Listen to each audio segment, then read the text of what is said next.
Hi guys and girls, I'm Obsidian Ant and this is another one of my speculation videos for Elite Dangerous. This time I want to take a look at patch 2.4. Now we know absolutely nothing about it other than it has been announced for winter 2016. The title of the patch is 4 question marks on the sales page and it says that this will be revealed at a later date. Now some of you might be wondering why the heck make a video then. Well, I guess speculating can be a little bit of fun, so why on earth not? So in that vein, keep in mind that this video is pure speculation. It's not based on any sort of fact at all, so it's just basically some open discussion. And I look forward to your thoughts in the comments on what you think the final patch of the season may be. Now, I guess there's a number of different ways this could all go in. First of all, patch 2.4 could perhaps be connected to Season 3. And if that was the case, that would explain why Frontier don't want to announce the title or details yet, because obviously they won't want to give away any details for Season 3. Some speculation out there, some people have been commenting that they suspect it could be tying into the existing storylines that are slowly being built up over the past year or so. Mainly related to Thargoids or another alien faction of some type perhaps. After all, there was some footage in the Horizons release trailer showing off what appears to be the barnacles or else a very similar looking structure.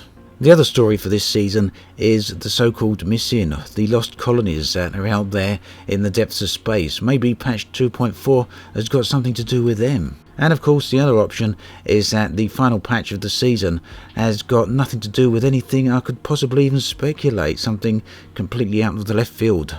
So I want to expand a bit on the thoughts I've just highlighted there.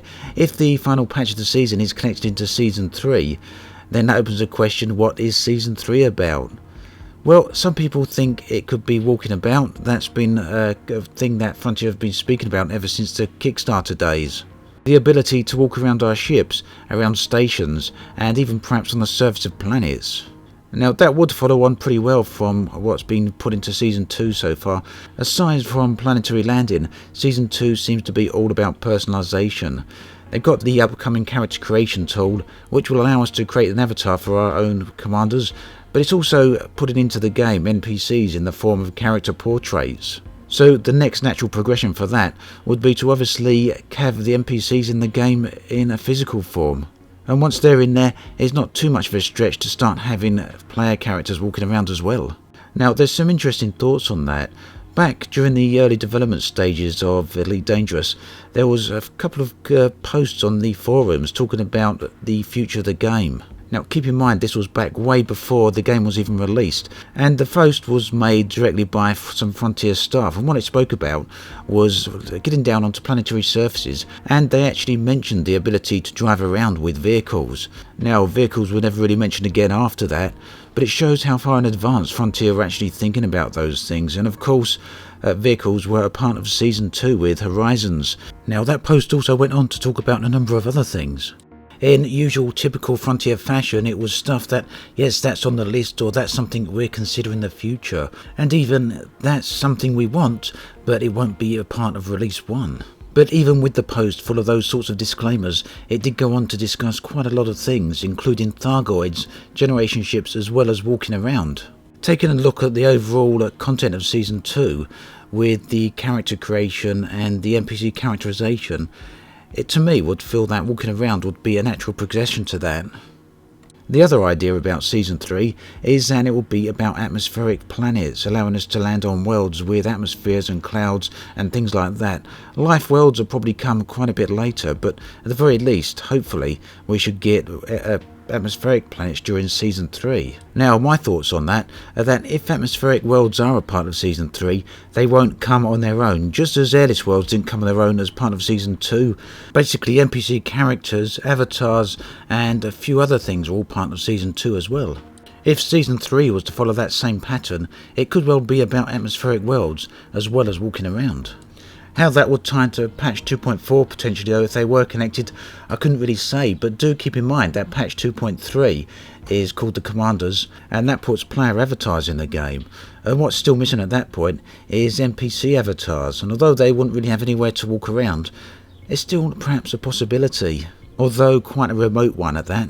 The other theory then is that could it perhaps be the introduction of aliens or even some other type of faction. We're coming up on nearly a year now since the first unknown artifact was discovered, and obviously it seems quite clear that the unknown artifact is of alien origin.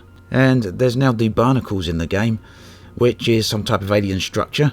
Now, if aliens come as part of patch 2.4, it would actually mean that there's close to 2 years between the arrival of the first unknown artifact and the arrival of aliens. Whilst Frontier seem to be fans of slow burn stories, that time frame would seem to be perhaps a bit too long, at least I'd feel so. And my impression has always been that aliens will just someday appear in the game without any prior announcement. That's my impression, but maybe I'm totally wrong on that one.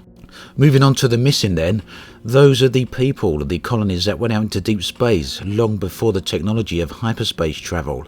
They travelled through interstellar space for a very long time, and a lot of them have got lost.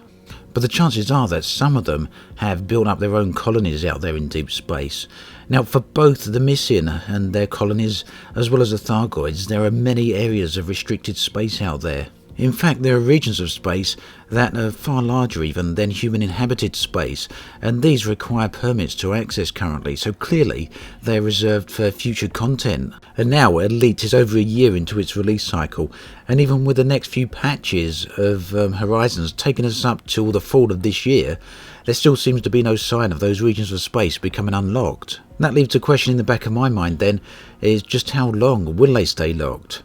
Perhaps then that could well be a connection to patch 2.4, along with the aliens or the missing colonies that inhabit that space, or even indeed some type of other faction. There's no doubt many other possibilities of what patch 2.4 could contain, including a massive patch to fix many of the problems that the game currently has. But whatever it turns out to be, I'm sure it will be quite interesting, and if you have any ideas, do share them below. I'd love to see what your thoughts are on it. As always, thanks for watching, and I'll catch you guys and girls next time.